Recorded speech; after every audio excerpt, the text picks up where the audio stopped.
MrArm is going to start talking, so I want you guys to start quieting down.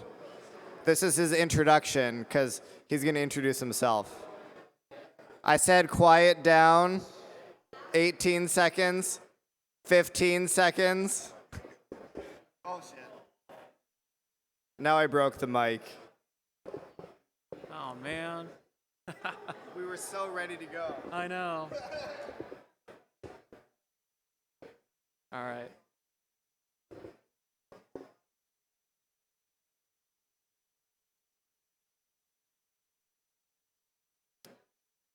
All right, we hot? Yep, we're good. Okay. Hi, I'm Jordan Bush. I work on embedded RF systems with a defense contractor. I started learning SDRs probably around the time I was 15, 16, and continued to learn more about it since I got into amateur radio.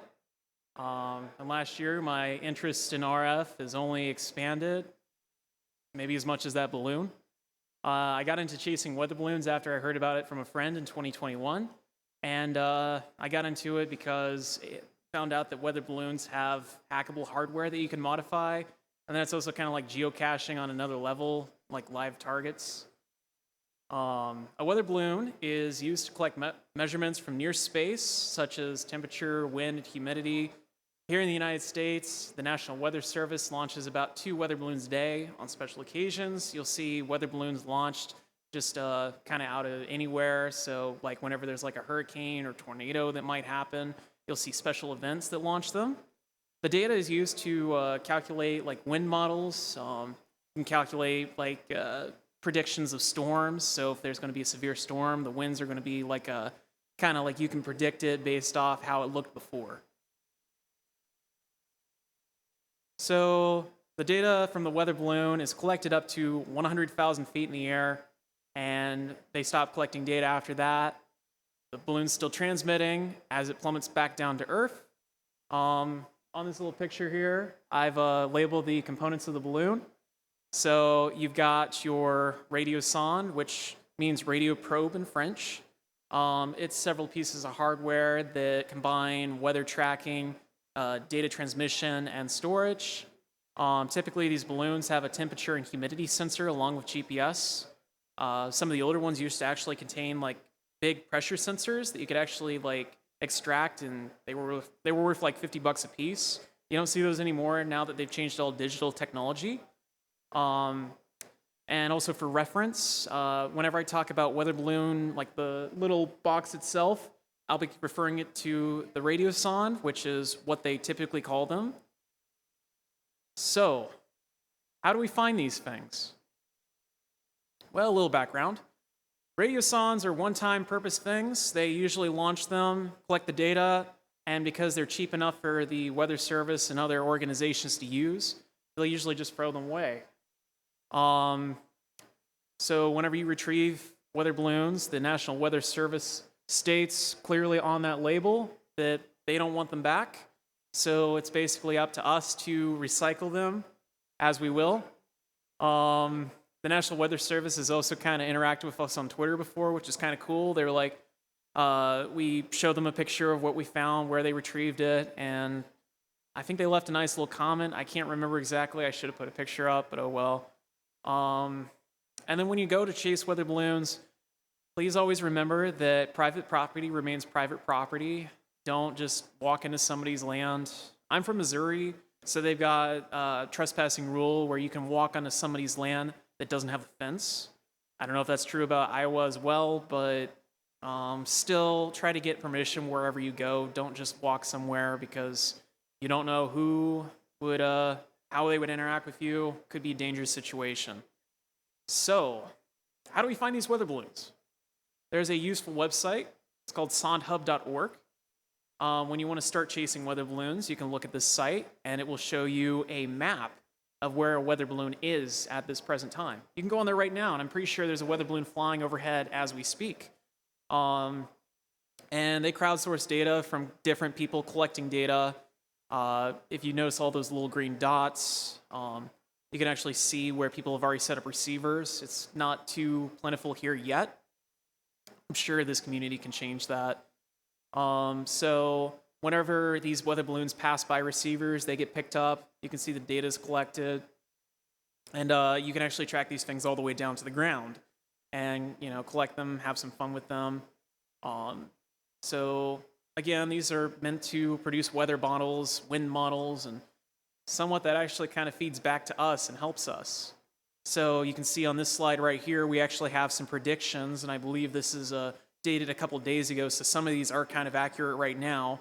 You can actually see you got some weather balloons that are going to land a little to the west of Iowa at the moment. We'll also have a couple that dip into the upper corner of Missouri. So they're kind of going all over the place. Different parts of the year, they'll fly all the way out to Illinois. Other parts of the year, they'll stay in Omaha, which is where they're launched from. During the hotter months, that's usually when that happens. During the colder months, they'll usually pass very far. I think the longest I've actually seen recorded was about 600 miles. Crazy, I know. Yes, when it gets cold, they go further. And that's just because the atmospheric pressure is lower and the wind up there isn't as strong. Or it's stronger, my mistake. So it makes it easier time for them to kind of go around. Fun fact, if you've been on airplanes before, especially if you go into hotter places in the world, you'll often have more delays because they actually have to go slower because of the turbulence. And you can actually see this kind of live during the summer months in hotter climates where you see these weather balloon paths. You'll see a pattern, and it's kind of interesting to look at. So now that we know a little bit about how to find them, what can you do? How can you find them? So when you actually want to go try to chase a weather balloon down, no special equipment's required. However, it is very recommended to actually pick up some of this equipment just because, well, once you actually get onto the ground, you can't rely on crowdsourced data all the time. So you have to make your own station. Now, what can you use for a portable station?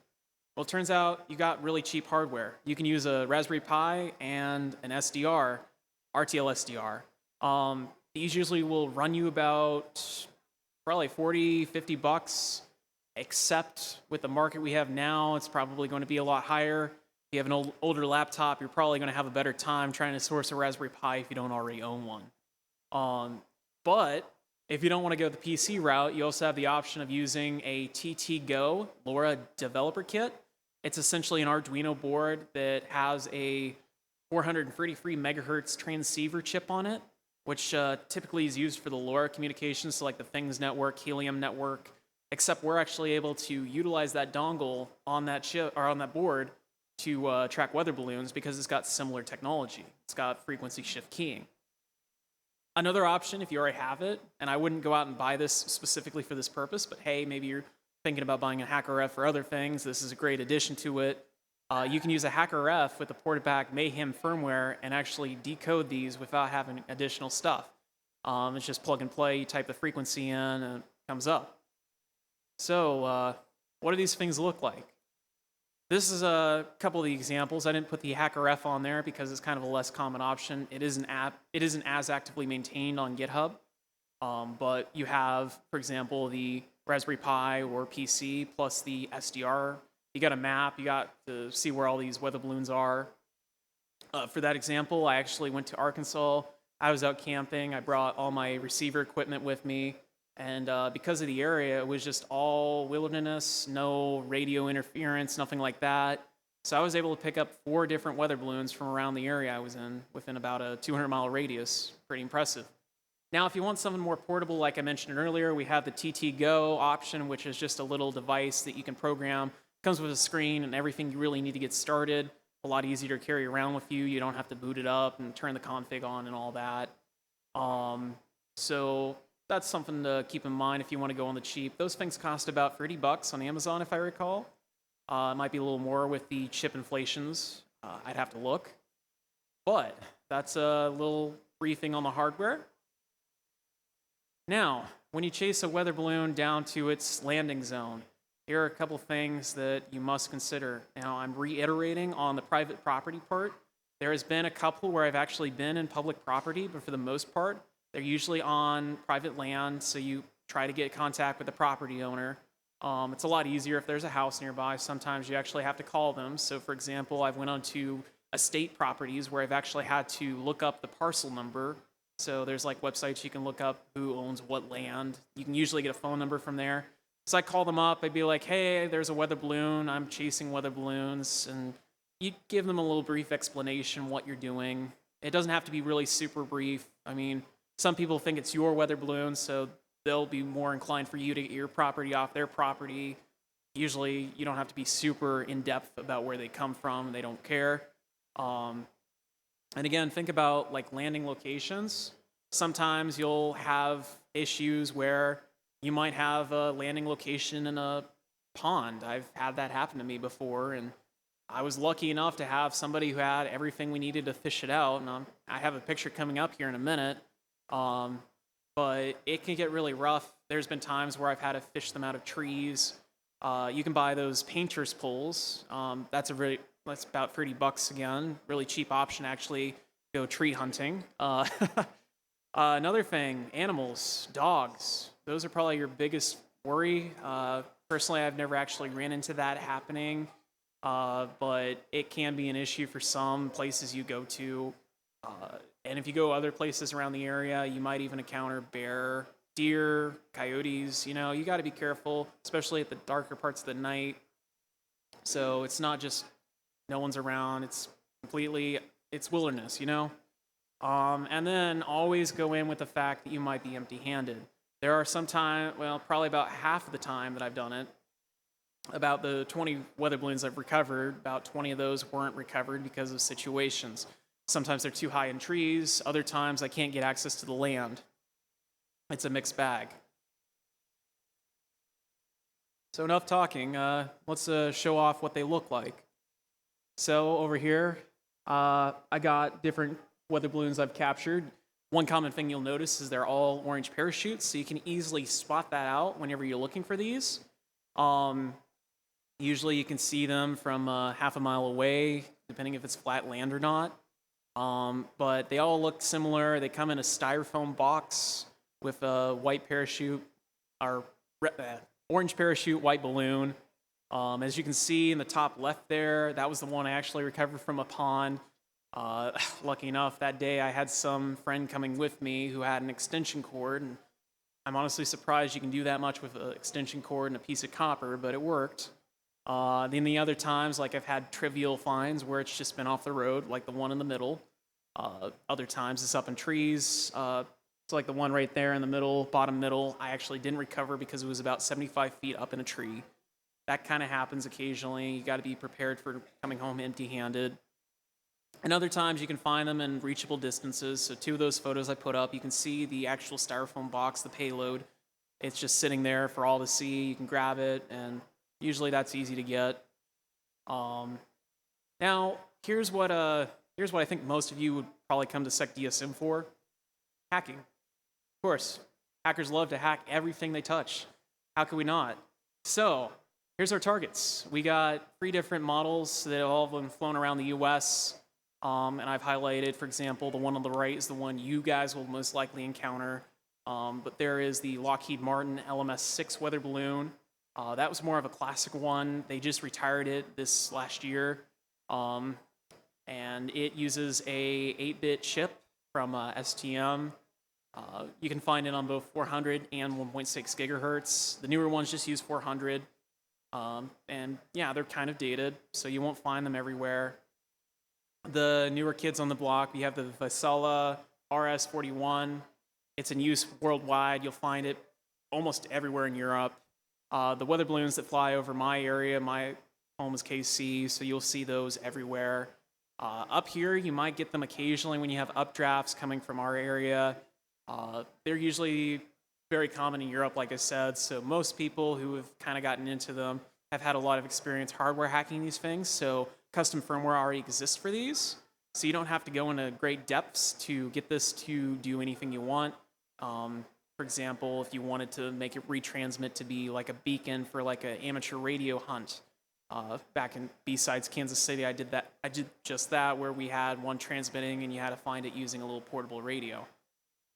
All right, so the Graw DFM-17, Digital Flexible Modular 17, is the most common one you'll find in the United States, including here. So if you ever go weather balloon hunting out here, this is likely the one you'll find. It's the smallest of the bunch, runs at 400 megahertz, and ongoing research is being done to modify and hack it.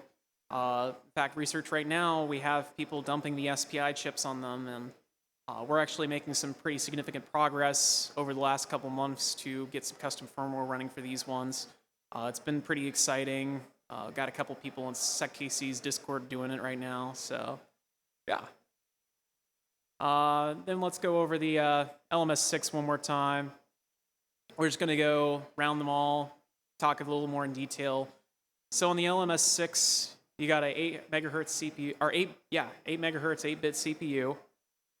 This one's kind of a pain in the butt to work with because it requires a custom dongle that was designed just for these chips. You also need a custom application. Well, you need a proprietary application to flash these, so you can't easily work with them unlike the others. I mean, I'm sure there's a way to get it working, but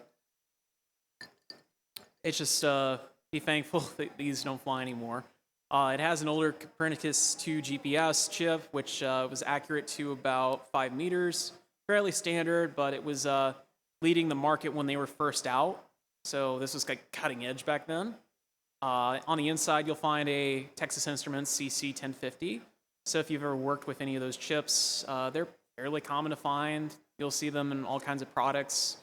Fun fact, the programming interface on this chip, or on this board, is kind of like an edge card interface. So like think of a PCI card, but this thing has it for programming.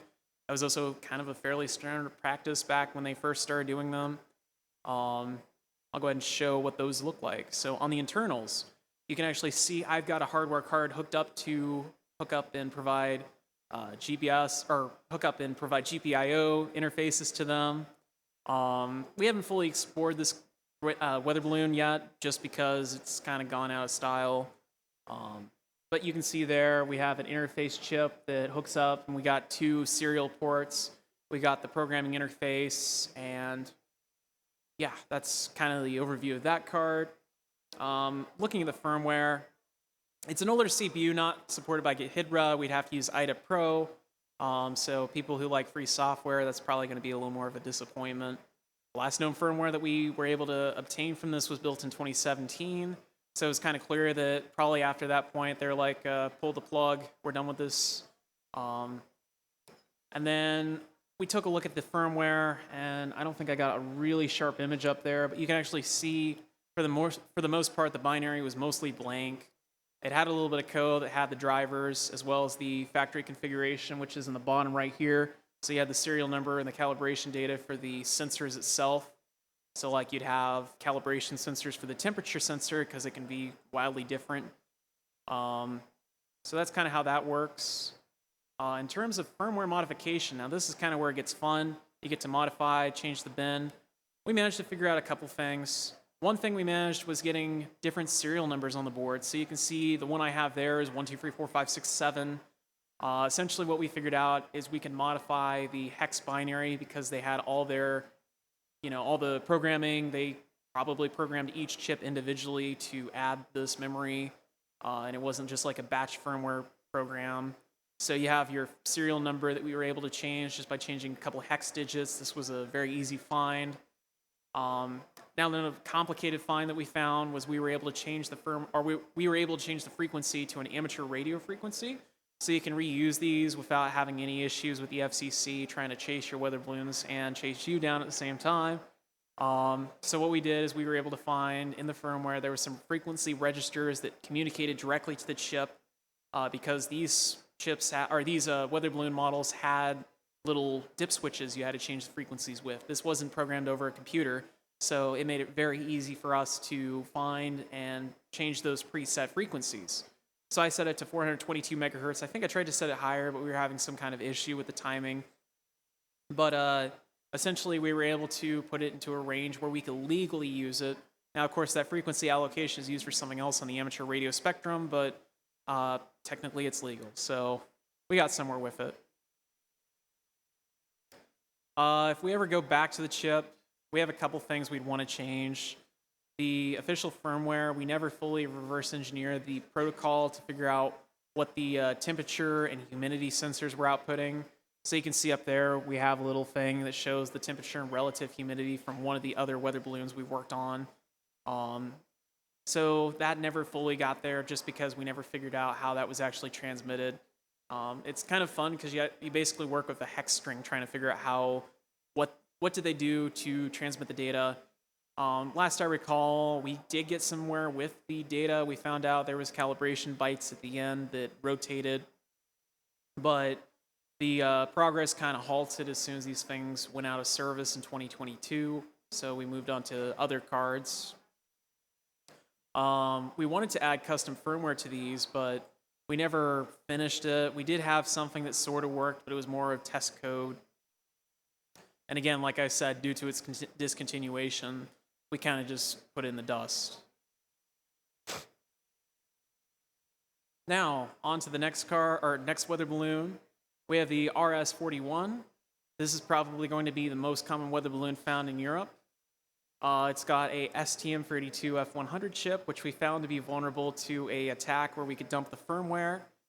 There was another attack we found that might allow us to, I think, modify the memory while it was running. I'd have to make sure that that's correct.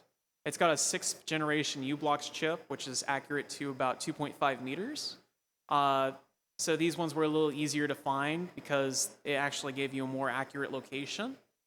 It's got a Silicon Industries 4032 transmitter chip, which allowed us to go from 240 to 940 megahertz. Sadly, it doesn't allow us to transmit the 2-meter amateur radio band, but it's still a pretty good range of frequencies.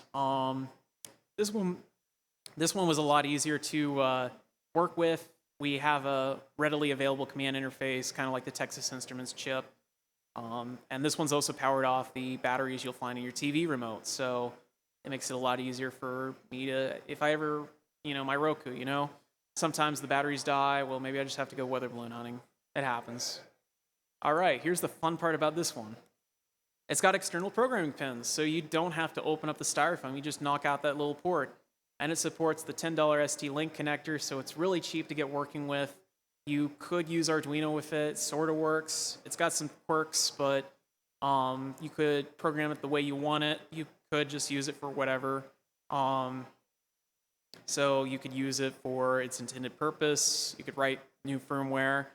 Hell, you could probably make a GPS chip where you just have like a serial port going out of the GPS. So if you notice, there's a serial port right here. And if you want to, you can actually get into that and make a GPS out of it. There is a fully featured firmware version available for this model. It supports pretty much all the amateur radio modes as well as a couple custom modes such as the Horus 4 FSK mode, which allows you to pick up your weather balloon from a lot further. So there's been amateurs who relaunch these balloons and they use that custom protocol to try to find it. There's also a couple other things you can do, and like Morse code, and then also the pip mode, which that's what's so that's for fox hunting. Fox hunting essentially is where you can find another transmitting radio with your radio. So for example, somebody might be able to hide a radio fox inside like a bush or somewhere in a major city, and then they give you like an area, so you're given like a day to find this transmitter. So you walk around with your little antenna and your radio and you're just searching around the area, much like those old TV detector vans in the United Kingdom, except you're actually doing something real and not just trying to scare people. So it's kind of a little fun hunting challenge. I've been working on these Radiosondes myself. I actually have an ongoing project where I'm trying to get a LoRa chip working with it, so I can essentially hook up to some of those more expansive LoRa networks, so I don't have to rely on people setting up weather balloon networks for this, because LoRa coverage is a lot more vast in terms of trying to communicate with it, so I could get like a nationwide coverage. That way I could test some experimental projects. Hooks up to the SPI on the back of the board, really easy to use. And like I said earlier, since it supports Arduino, all I had to do was just go in and write some code to transmit to LoRa. It made it very simple. I'm still working on this, but I'll probably release some code on GitHub one of these days. In terms of like to-do items, we have to implement the sensor code. So fun fact about some of these weather balloons, this one specifically uses a custom temperature reading chip that was actually designed by the same company. So you're going to have an issue trying to read this one because there's no documentation on how this works. We've been trying to reverse engineer it. We've taken dumps of the actual logic probes and tried to figure out what it was doing, but we're still trying to figure it out. It hasn't been done yet. So that's one thing that, is ongoing effort. Now on to the weather balloon you guys will likely get, the DFM-17. It's got the same chip as the RS41. As of December 2022, we actually dumped the firmware. So we're able to kind of do some tests on that, reverse engineer it, and reprogram it if we want. It's got an 8th generation U-Blocks chip, which pretty much means it's going to be a lot easier to find in comparison to older models. It's got a similar SI406 free transmitter. There was a couple differences. The command sets for these ones are different. So we were having a little trouble programming these with the firmware we built for the other chip. It's got some CR123A batteries. They're not going to fit in your TV remote, unfortunately. These would be more like those old photo batteries for the flash cameras, film cameras, before my time, let's just say that. Now here's where it kind of gets interesting. You might have noticed on the photo, there's a suspicious looking USB socket. It turns out that's actually for serial. So what they're doing is they're actually using a serial port on the device itself for programming whenever it's set up. Unlike the other weather balloon model that we've looked at, this one actually you program everything dynamically. So all the calibration data and whatnot. Programming these, you have some assembly required. So you might have noticed there's 2 photos up here. You have one before and one after. You're going to have to go out and buy a header to actually hook up the programming interface to. But once you get it on there, it's a lot easier to work with these things. So that's where it stands. In terms of programming, we're still making work to port some of the firmware that we've already had written, that's already been established. One thing we did was we got similar firmware going. It boots. We got most of the hardware working, although we're still having issues with the radio. Like I mentioned, we got a lot of new code coming to it. So we've got some SPI dumps that we're looking at to try to get it working correctly. That's still a work in progress. So we're just typing away, trying to get it working. So an overview, LMS-6 is kind of end of life, so you're probably not going to be working with it. The RS41 has some custom firmware available. It's pretty much ready to go in, or it's ready to go just like a move-in house. Easiest to program because you just have to take a little piece of styrofoam off and hook up a couple pins to an ST-Link. The DFM-17, it's making some headway. You can find it around here. Custom firmware will probably be available. I mean, we already got some working in progress firmware available on GitHub if you're welcome to contribute. But like I said, it's still something that we're trying to get to the full feature set. It's not ready yet. But yeah, it's a lot of fun to get working. Now some additional projects kind of circled around the weather balloons. I've actually been able to launch my own weather balloons using another feature on the SondeHub website. It's called SondeHub Amateur. Essentially, you can set up your own 4 FSK transmitters, so the 4 frequency shift keying, the mode that I was talking about with the RS41. And you can literally just set up your own balloons. I chose to go with Up Style, if you've seen that movie, and fly them away. I believe that weather balloon actually went to Tennessee from Kansas City, Missouri, so that was kind of exciting. I believe about $60 worth. Probably around 40 if I were to take a guess. So something exciting I've done as well, for the SecKC Discord, we actually built a weather balloon monitoring bot. Essentially, it pulls from the API that allows us to get all the data and show it in a nice compact form. Got to get it out here for SecDSM's Discord. hit me up. But it will also send out alerts whenever there's a weather balloon launch that doesn't usually happen. So like sometimes for special weather events, you'll have weather balloons that launch. I've actually caught a couple of those, and using this tool, I was able to get alerts on my phone telling me that there was one going out. And then another weather balloon prediction software called SonPredict. It's made by my good friend Trevor. Basically, you can go on the website and find predictions for pretty much any area. It's similar to the SonHub website, but I believe he put a little more code into it and got it working better. So there's some links you can click. Obviously, I'll have a little thing at the end, but you got links for every kind of area you're in, and it shows you real-time predictions of where these weather balloons will be going. And I believe this one was taken a couple days ago. Still, it's going to be in the eastern side of Iowa. And yeah, it's a really nice utility to have. All right, well, without further ado, questions? Yes.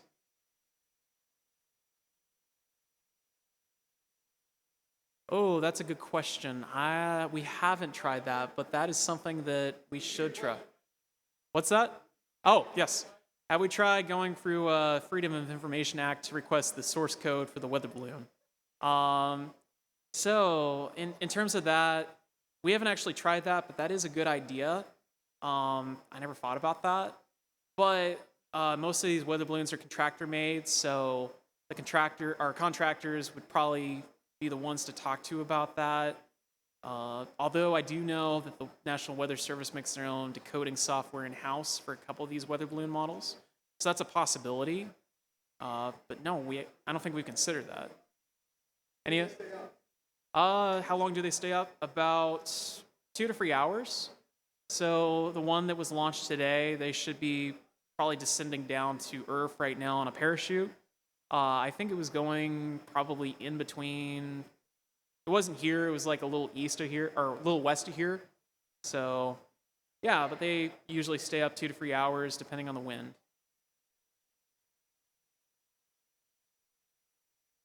How long does the battery last after they fall? So this is actually a good question, and it varies by unit.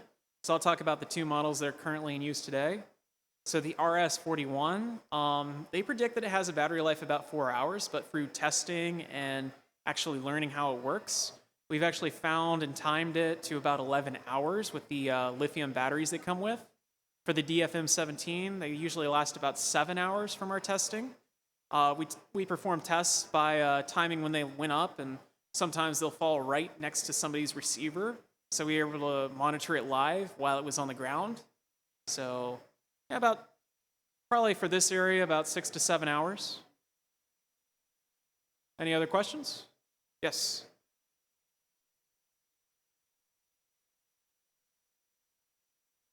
So they don't typically have a return envelope. The older ones did, the ones that had the analog pressure sensors, because those things cost about $100 just for the pressure sensor themselves. So they'd want those back, and they actually had a refurbishment center in Kansas City that they actually fixed those. The newer ones are cheaper to make and produce. They usually cost around $100 to $200 for the unit itself. So you won't typically see return envelopes on the newer models. So yeah, I would say no. Any other questions? Yes. Yes. So have I ever ran into anyone else hunting the same balloon? I'll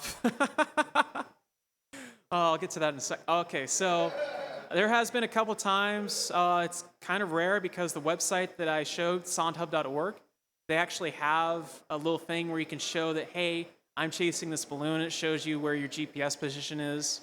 I've ran into it once personally, and I think a couple other people have as well with other times. So, yeah. Yes. Yes. Can we put this up on the screen? I don't know, but yeah.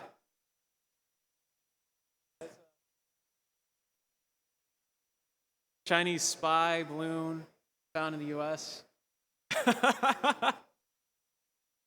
Oh, a little.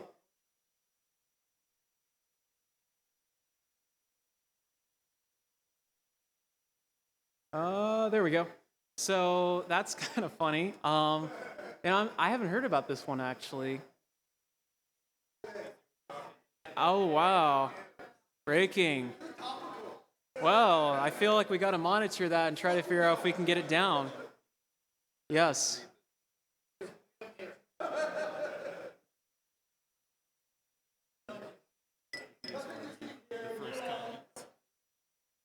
The U.S. military has been monitoring a suspected Chinese surveillance balloon that has been hovering over the northern U.S. for the past few days. And what? Oh, is it up? Wait. Oh. So it's been flying over the sky, and military and defense leaders have considered shooting it out of the sky.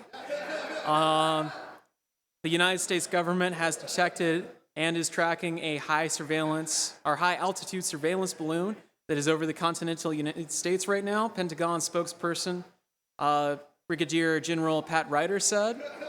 Once the weather balloon was detected, the U.S. government immediately acted to try to protect U.S. citizens from collected sensitive information. You know, that actually makes me wonder what they're trying to do. Are they trying to snoop on cell phone towers and pick up people's transmissions from high up in the sky? Are they trying to get photos of people's private land? It's kind of a question that you got to ask, and that's kind of scary, especially considering how cheap you can fly these things for. So that's a very interesting article. Thanks for that. All right, any other questions? I know! It's such a coincidence. Yes. All right. Well, here's my infos. So you can reach me on Twitter at J19Bush. Again, that website was sondhub.org. All the links that I've mentioned in this talk can be found at that QR code. Goes to a GitHub pages. No, I'm not trying to give you a virus, I know. So hopefully some of you get interested and want to try to chase all the resources you need are there. So thanks for listening, and yeah. Yes, one more question.